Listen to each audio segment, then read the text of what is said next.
می آمد و رخساره برافروخته بود، تا کجا باز دل غمزده‌ای سوخته بود. رسم عاشق کشی و شیوه شهر آشوبی جامه‌ای بود که بر قامت او دوخته بود. جان عشاق سپند رخ خود می دانست، آتش چهره بدین کار برافروخته بود. گرچه می گفت که زارت بکشم، می دیدم که نهانش نظری با من دل سوخته بود. کفر زلفش ره دین می زد و اون سنگین دل، در پیش مشعلی از چهره برافروخته بود. دل بسی خون به کف آورد ولی دیده بریخت، الا الا که تلف کرد و که اندوخته بود. یار مفروش به دنیا که بسی سود نکرد، اون که یوسف به زر ناصره بفروخته بود.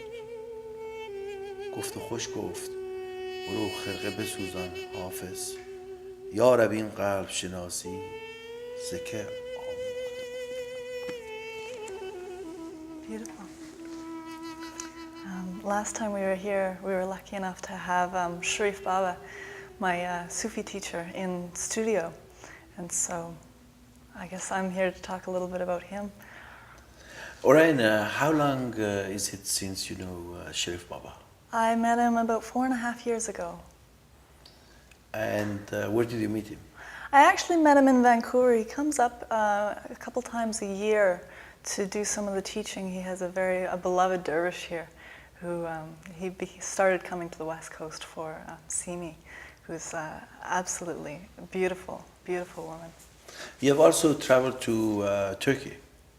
Yes, that's right. We went on what they call a Turkey tour, sort of a little pilgrimage to Turkey last year to see the Urs of Rumi in Konya, which was very beautiful, very beautiful. Now, Sherif Baba is from Turkey. That's correct, yeah. And now he lives in United States. In the United States, in North Carolina, yes. Yeah. So for you going to Turkey, to a Muslim country, how do you find the people? Tell me a little bit about your experience. Oh, I'm in love with them. They were so warm and inviting, everybody we met. And especially going in, we didn't go in as tourists. We went in on almost a pilgrimage. So to travel within and among the people rather than just going to the tourist spots. We went and visited so many tombs and so many mosques, and to pray with the people there was the most beautiful immersion and connection that you could have in a foreign country. And that was astonishing because, of course, we don't actually speak any Turkish, and not a lot of them spoke a lot of English, but we had so many invitations to come to tea and come stay at people's houses and things like this, just because they saw us as so beautiful to choose to be Muslims. They were so impressed by the fact we chose the path that they were born to. Now, how did you feel when you went to Shrine of Rumi?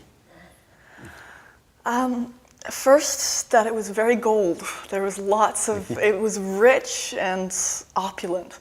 But then to have time to stand just at his tomb, we came when it first opened in the morning.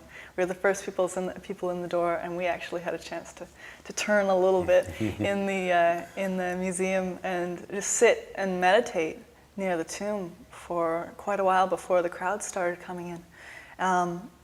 And there was a great peace there. It was very peaceful. So the sama you did there, was it different to the one you do over here? We didn't have a chance to do anything large scale. The guards stop us pretty quickly, but they say you can't turn in the chamber, but you can look up at the ceiling as you rotate around. So the sama or the turning is from Rumi himself, right? There are definitely reports that even Rufai himself did the whirling. There was a story. Somebody asked Rufai, "What is love?" And Rufai says, "Love is this," and he whirls on the spot until he disappears completely from existence. And the person who asked is looking around like, "What does that mean?" And one of Rufai's disciples gave him some rose water, So he told him to sprinkle it on the floor. So he sprinkles this rose water on the floor, and there comes Rufai comes back into existence, still turning. And he says, that's love. So beautiful. Now, when you listen to Sherif Baba, what do you take home with you? Every time I listen to him, I hear a different message. We have, because we go to the weekends, but we also have recordings of the weekends, so that we can go back and re-listen to his teachings. And I swear, every time I listen to them, he's saying something different.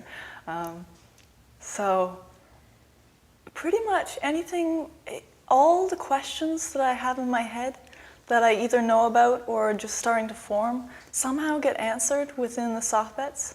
It's a very beautiful experience, as well as, this, you can see the energy pouring into him that comes out his mouth, and somehow it gets transferred to the whole room. I mean, we're all transported into beautiful states.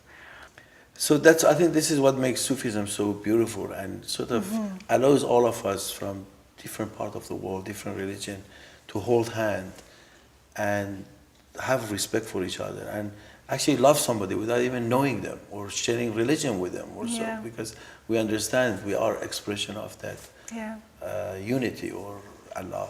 Or so. Yeah, there's definitely a focus on the unity. I mean, Sherif Baba would say that our work in this world is to live beauty and to allow beauty to be lived.